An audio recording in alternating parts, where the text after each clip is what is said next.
Tonight on the Zoric Show, we have NHL star Brandon Saad. Kanye West performs whatever that is he calls music, and J.J. Abrams gives me all the spoilers from the new Star Wars. Yeah, I wish.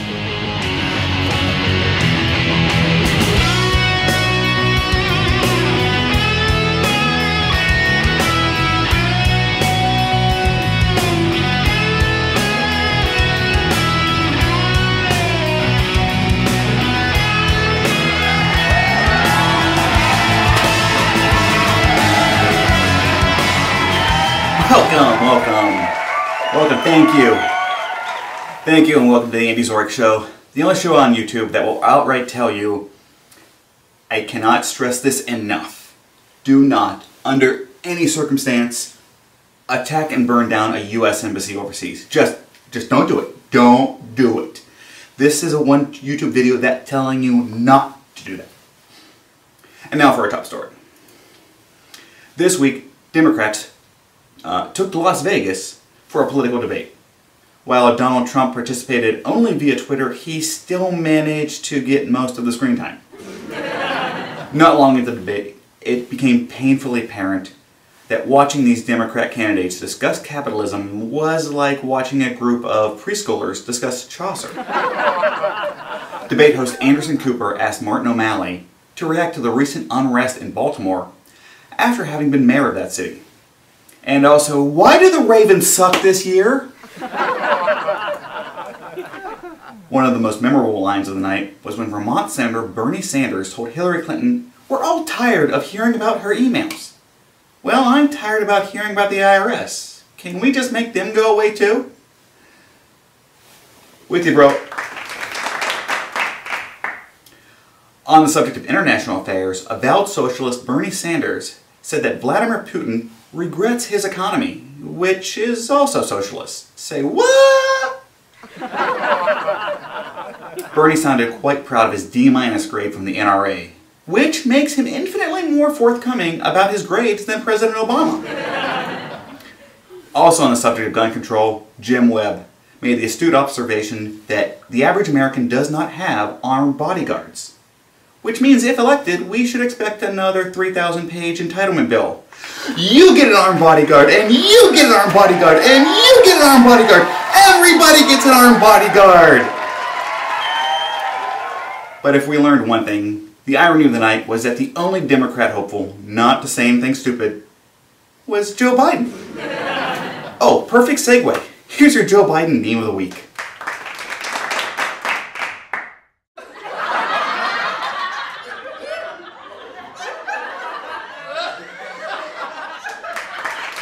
Are you sick of everyone talking about DraftKings and FanDuel?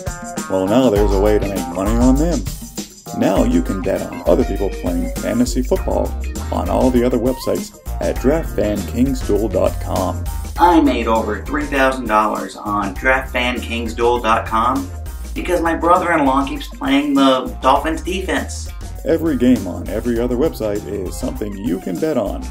I only deposited 87 cents on DraftFanKingsDuel.com, and I've won over $250,000 in just 20 minutes. Join DraftFanKingsDuels.com today for your free entry into a life of addictive gambling and eventual crippling debt. This week, Hillary Clinton did an interview with BuzzFeed. You know, the website that is to journalism what Twinkies are to nutrition. I have about a minute of audio from Another Round. It's a podcast on that site. I want to share it with you. It's unedited, other than being cropped down. I'm even leaving in a link to the website in the comments section so that you can see it for yourself. I gotta warn you, it's very, very cringeworthy. You guys are the first to realize that I'm really not even a human being. I was constructed in a garage in Palo Alto a very long time ago. People think that, you know, Bill Gates and Steve Jobs, they created it. They don't even know. Oh, no. I mean, a man whose name shall remain nameless created me in his garage. Are there more of you? Now, I thought he threw away the plans. At least that's what he told me when he programmed me, that there would be no more. I've seen more people that kind of don't sweat and other things that make me think maybe they are part of the new race that he has created, the robot race. So but cyborg, but I don't, you got to cut that. You can't tell anybody this. I don't want anybody to know this. I mean, this has been a secret. And here we are in Davenport, Iowa, and I'm just spilling my, electronic guts to you. And without any bourbon. Without any bourbon, yeah. That's why I have to wait till the end of the day.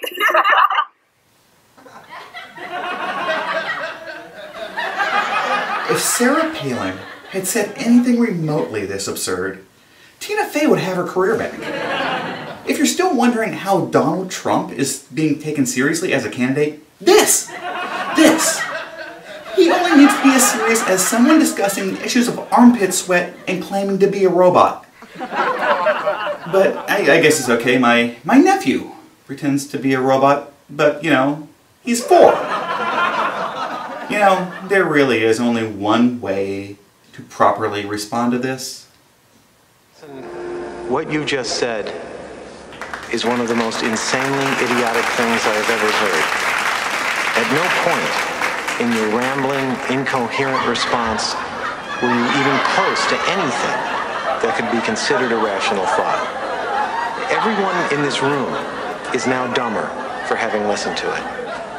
I award you no points, and may God have mercy on your soul.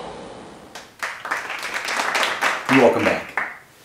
In TV news, the biggest event of the week was... I can't tell if that's the Walking Dead premiere or we're still talking about the Democrat debate. At one point I expected Jim Webb to start yelling out, "Carl! Carl!" Branding zombies would starve at that buffet. I did just realize that Carly Fiorina looks a little bit like Deanna from The Walking Dead. But Carly's quite willing to take on all challengers, she's very no-nonsense, and able to dish out with the best of them.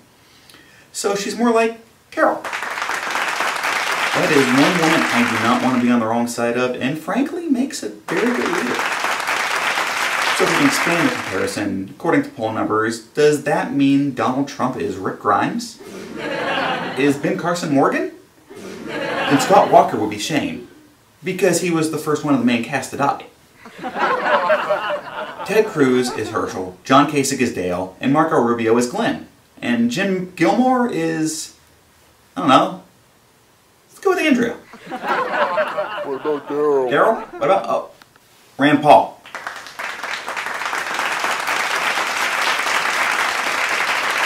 Yeah, now let's look at some NFL highlights. In Cincinnati, Mike Nugent, no timeouts. Clock running, banks in the game-tying field goal to send the game into overtime where the Bengals beat the Seahawks 24-27. Charles Woodson hasn't picked up Peyton Manning since their college days, but in Oakland it happens for the first time in their 16-year pro careers.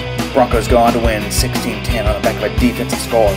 Josh McCown sets a regular season franchise record with 471 yards as the Browns get a 33-30 overtime victory in Baltimore. There's more trouble than riots at Charm City this season. Monday night, San Diego, 5 seconds on the clock. Le'Veon Bell finds the end zone to push the Steelers or the Chargers 24-20.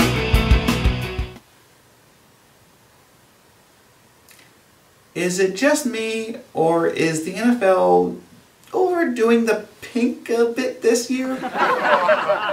Here's a craft beer of the week.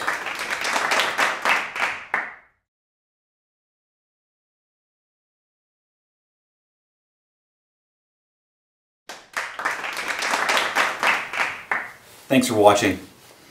Marcelo from Miami wants to see more of Mo's opinions, so here's another Mo editorial.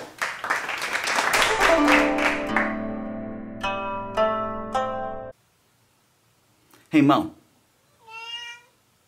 what do you think of climate change?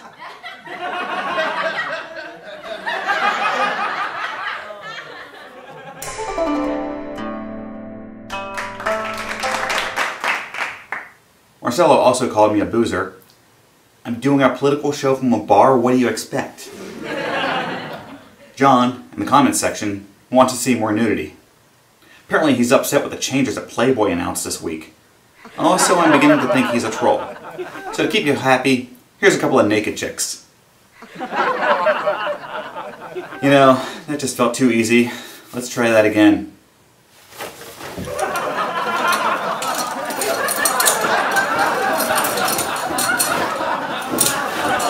Well, you asked for it. Be sure to tune in next week to see if I actually have any more new material. Could literally just be me talking to Mo, and would probably be the most popular episode yet. Good night.